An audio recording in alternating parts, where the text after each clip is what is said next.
A duniyar mu ta yau wani abu na faruwa mai ban tsoro, abinda masana sam ba sa iya musantawa. Sannan manya-manyan kamfanoni da gwamnatoci na ƙoƙarin ɓoye gaskiyarsa.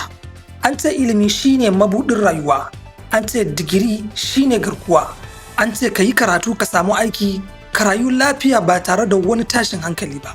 Amma a yau wani na son karye waɗannan alkawuran. Ba wani ɗan siyasa ba ne, ba kuma wani mai kuɗin duniya ba ne.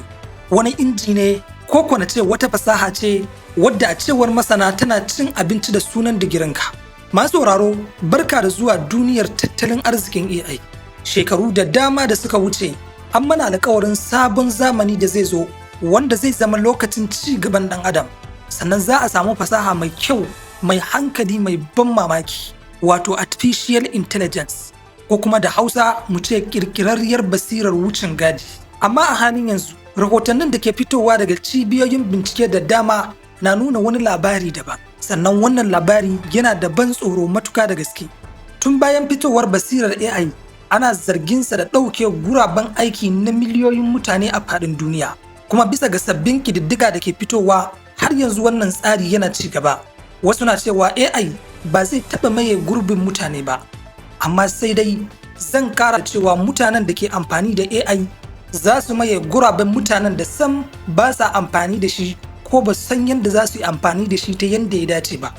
Kamar yadda wani masanin tattalin arziki ya taba cewa jirgin ruwan Titanic ba wai ya nutse ba ne saboda kankara ta da ke shi.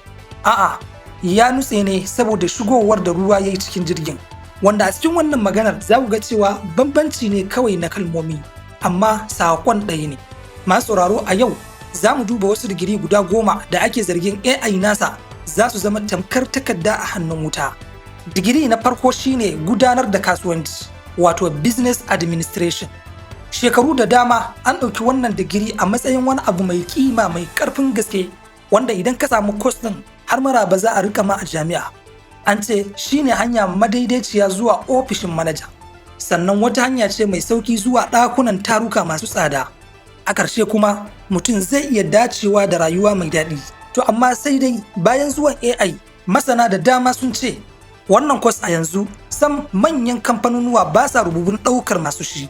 Dalili kuma shine AI a yau yana iya samar da rahotannin kasuwanci, kuma yana iya rubuta dabarun kamfani, yana iya yin dukkan abin da grup ɗin masu nazari da aka ɗauka ake biyan su albashi masu tsoka suke yi cikin ƙanƙanin lokaci. Bincike da yawa a yanzu na nuna cewa kamfanonuwa sun riga sun rage adadin ma'aikatan mataki na farko a wannan fanni, kuma wanda za su iya tsira a yanzu a cewar masana su ne waɗanda ke iya jagorantar mutane da gaske, ba wai ta hanyar ruwan ilimin irin na lakcarori a jami'a ba tare da iya samar da solution ga ɗaiɗaikun matsaloli masu zurfin gaske ba. Digiri na biyu shine ilimin tallan kaya, wato basic marketing. Wani lokaci aikin tallace-tallace yana nufin kirkira, zane-zane, ra'ayoyi masu ban mamaki wanda za su iya jan kwakwalwar mutane nan take. Amma sai dai a yau an rawaito cewa AI na iya samar da takin tallace-tallace guda 50 cikin ƙasa da sakanni 15. Kuma gaskiya mai ɗaci ita ce yawancin aikin tallace-tallace na matakin farko ya kasance a kan kayayyakin samfuri da ake yawan maimaitawa a kasuwa. A yau kuma AI ta kware matuka da gaske a wannan fannin. Wanda kuma za su iya tsira kadai a wannan fannin su ne waɗanda ke da hangen nesa da dabarun kasuwanci, masu fahimtar al'adu da gaske, masu gina al'umma, masu hankali mai zurfi na ɗan adam wanda babu wani inji da zai iya kwafarsa. Digiri na uku shine jarida da watsa labarai, wato journalism and media studies. Kasancewar a yanzu muna cikin wani zamani wanda babu abin da mutane suke so kamar sabon labari, yasa mutane suka ɗauki wannan aiki a matsayin ayyukansu na yau da kullum. Wasu na yin aikin domin gano gaskiya tare da kuma kare dimokuraɗiyya. Wasu kuma na yin aikin domin kawai interest nasu da kuma watsa abin da ke da karancin amfani ga al'umma. Amma a cewar rahotannin da ke fitowa, AI a yanzu na iya takaita labarai, na iya rubuta taken jarida masu ban sha'awa, na iya samar da rubutun SEO, wato Search Engine Optimization, rubutun da ake tsarawa domin bayyana a manhajar bincike na intanet cikin adadi mai yawa da ɗan adam ba zai iya kaiwa ba. Sannan kuma wani abin takaici shine aikin yana ɓacewa a matakin farko wajen ɓatar da matsayin ƙwarewa, wanda shine inda matasa suke fara koyo. Sai dai duk da haka jarida ta gaske masu yin bincike tare da bankaɗo asirai ta muryar da aka amince da ita, wannan har yanzu AI baya iya maye gurbinta. Digiri na hudu shine ilimin sadarwa wato communications. Rahotanni na nuna cewa a halin yanzu AI ta riga ta karɓe yawancin ayyukan waɗanda suke wannan fannin. Tun daga email AI na iya rubutawa, sanarwar manema labarai shi ma AI na iya samar da su. Sakonnin neman afuwa bayan an yi kuskure shi ma dai AI na iya samar da shi cikin ƙwarewa. Kuma a cewar rahotannin a yanzu haka manyan kamfanoni suna maye gurbin ma'aikatansu da AI a wannan fannin. Sai dai duk da haka har yanzu akwai wurare da dama a wannan fanni wanda mutane za su iya rabauta da shi. Na farko akwai gudanar da rikice-rikice masu sarkakiya, bawa shugabanni shawara, sarrafa zuciyoyin mutane. Waɗannan abubuwan har yanzu AI ba zai iya karɓe su daga hannun ɗan adam ba. Na biyar shine paralegal and pre-law tracks, wato aikin taimako na shari'a. Wannan wani fanni ne da mutane da dama sun yi tunanin ba za a iya taɓa shi ba. Amma binciken kwanan nan na nuna cewa AI na iya duba kwantiragi cikin sauri, na iya gudanar da binciken shari'a cikin dakiku, sannan yana iya rubuta takardu na doka. Wanda a cewar masana a yanzu, matsakaicin ɓangare na shari'a wanda ya dogara da takardu da bincike zai ragu matuka da gaske. Waɗanda kuma za su tsira su ne masu ƙwarewa, masu ba da shawarwari, masu gina dangantaka da abokan ciniki. Sannan sai na shida, basic computer science, wato kimiyyar kwamfuta ta yau da kullum.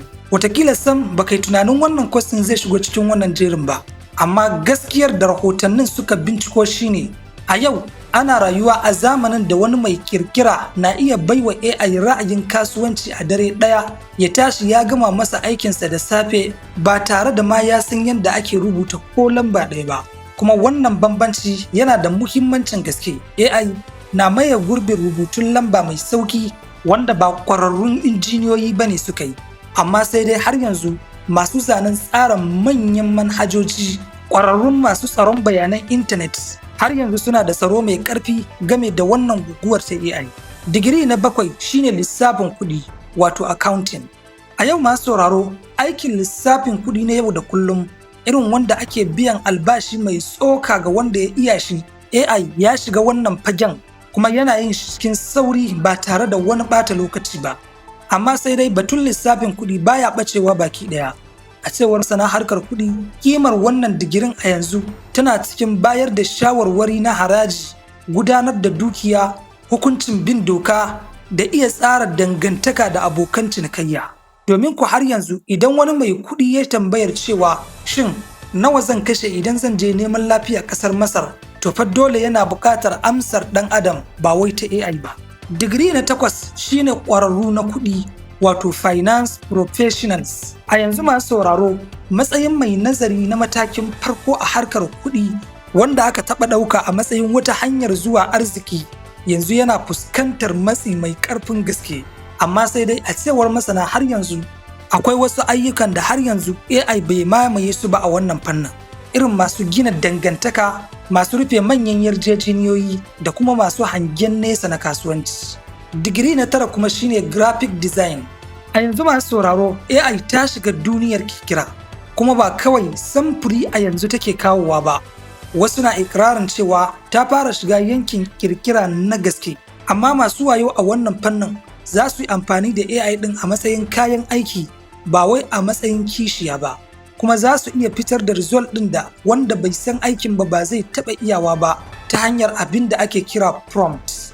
Sai abu na 10 wato adabin turanci, English literature purely academic, wanda wannan fannin a da wani abu ne da ake dogara da shi a matsayin sana'ar da take kawo maƙudan kuɗin gaske ta ɓangaren rubuce-rubuce. Amma a yau AI na iya samar da rubutu mai tsari na gaske wanda ko professional a wannan fannin sai yayi da gaske. Sai dai masu wayo a wannan fanni a yanzu suna haɗa fasahar labari da kuma rubuta UX, wato rubutun kayan aikin amfani tare da kirkiran kalmomi da suke amfani da su a kafafen sada zumunta na digital. Sai dai a ƙarshe tambaya shine, Shin hakan na nufin yin makaranta ya zama aikin banza kenan? Abin san ba haka yake ba. Kawai sai dai a yanzu digiri kadai tare da skills ba hanyar da za ta bulle ba ce. Ku bayyana mana ra'ayoyinku a comment section, sannan kada ku manta da subscribing da like.